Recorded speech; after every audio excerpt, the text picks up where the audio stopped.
नमस्कार, जय हिंद। मैं आपके साथ में आपका दोस्त प्रजापति आरबी सिंह। लगातार जोड़ तोड़ की राजनीति के चलते बड़ी खबर आ रही है, नर्मदा प्रसाद प्रजापति अब भारतीय जनता पार्टी में शामिल हो सकते हैं।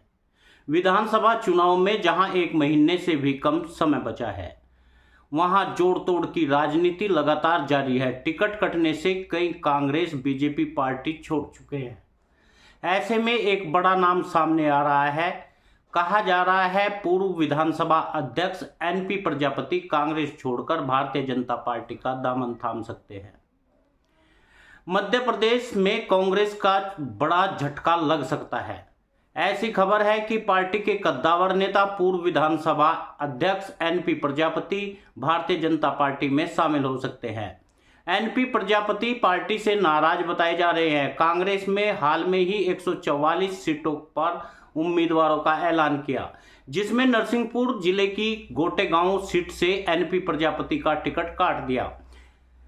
भारत में अक्सर ऐसा होता रहता है, पार्टी छोड़कर के कई नेता एक पार्टी से दूसरी पार्टी में जाते रहते हैं।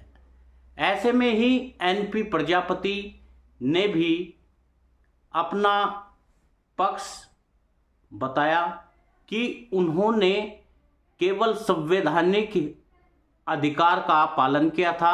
उन्होंने जानबूझकर भारतीय जनता पार्टी को सत्ता नहीं सौंपी थी। उस समय विधानसभा अध्यक्ष थे।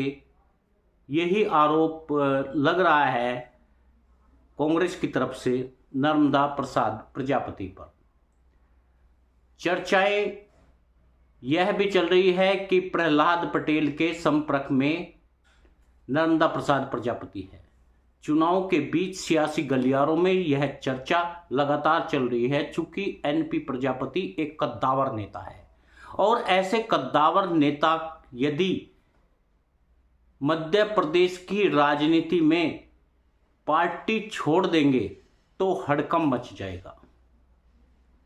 चुनाव के बीच में सियासी गलियारों में लगातार चर्चा का विषय बनता हुआ जा रहा है। एनपी प्रजापति बीजेपी में शामिल होने का फैसला कर सकते हैं। बताया जा रहा है कि उनकी इस संबंध में प्रहलाद पटेल से चर्चा हो रही है। कहा यह भी जा रहा है प्रहलाद पटेल को ही उनकी बीजेपी में एंट्री कराएंगे।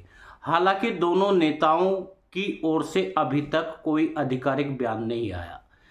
नर्मदा प्रजापति लगातार ये बातें सूत्रों से उनकी पता लग रही है कि नर्मदा प्रसाद प्रजापति अब शामिल हो सकते हैं बीजेपी में। कांग्रेस से नाराज नजर आए पूर्व विधानसभा अध्यक्ष एनपी प्रजापति नरसिंहपुर जिले के गोटेगांव से कांग्रेस विधायक रहे। 144 नामों की एक सूची जारी की गई, जिसमें प्रजापति का नाम कट गया। यहां से कांग्रेस ने पूर्व विधायक शेखर चौधरी को अपना उम्मीदवार बनाया।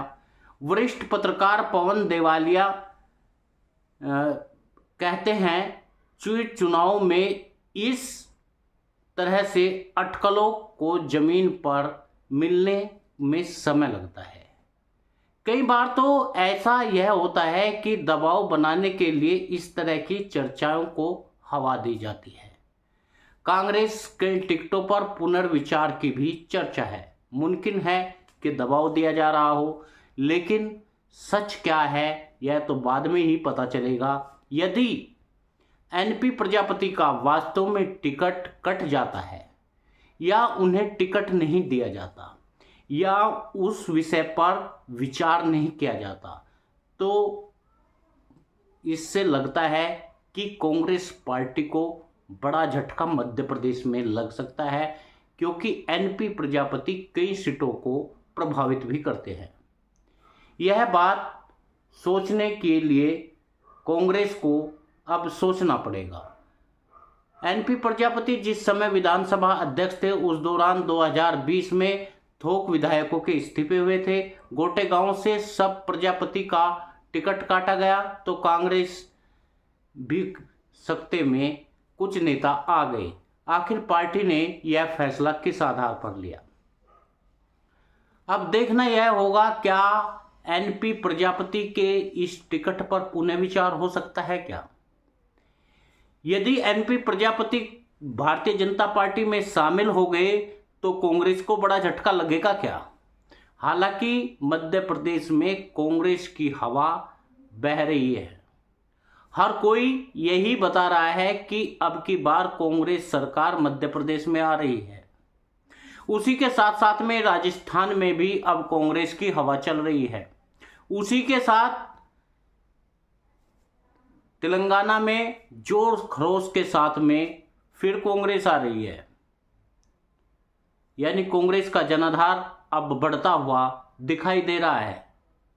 आप सभी मित्रों से निवेदन है, यदि आप चाहते हैं कि एनपी प्रजापति को टिकट हो तो आप कमेंट बॉक्स में जरूर लिखिएगा और वीडियो को लाइक और शेयर जरूर करिए ताकि हर खबर आप तक पहुंच सके।